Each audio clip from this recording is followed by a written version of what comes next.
Good Wednesday morning, everybody. I'm Dwayne Nelson. A Sullivan County Criminal Court jury has found a Blountville man not guilty of sexually assaulting his former girlfriend's daughter.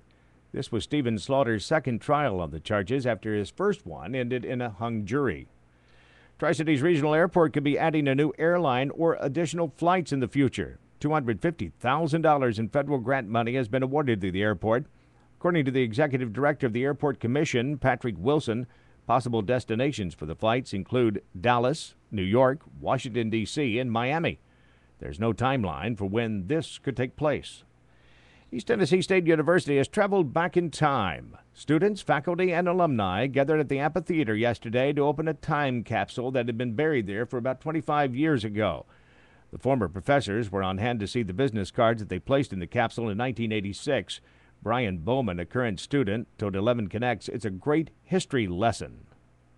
I kind of didn't have high hopes for it, but it turned out to be worthwhile coming out here thinking about, I guess, the past and the future as actually being like tangible, real places where people were and people will be.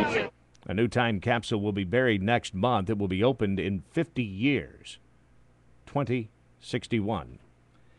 Sullivan County grand juries indicted former Kingsport pastor accused of sending inappropriate, sexually explicit text messages to a 16-year-old girl.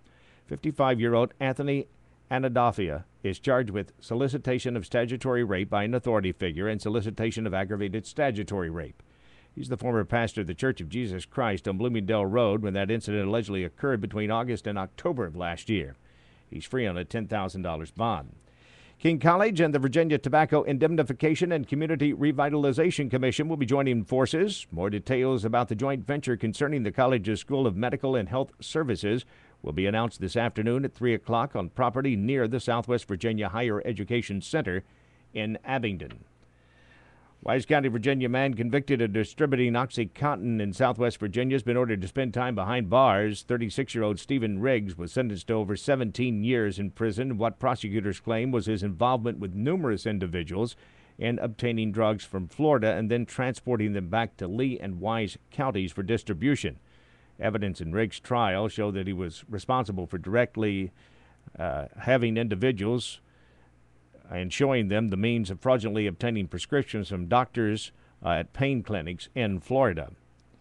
An attempt to remove Hawkins County Mayor Melville Bailey from being the chairman of the county commission has failed. During a county commission meeting this week, Commissioner John Metz succeeded in a motion to open the door up to nominations for other candidates. Bailey was appointed once again to that chair. I'm Dwayne Nelson. Have yourself a great Wednesday.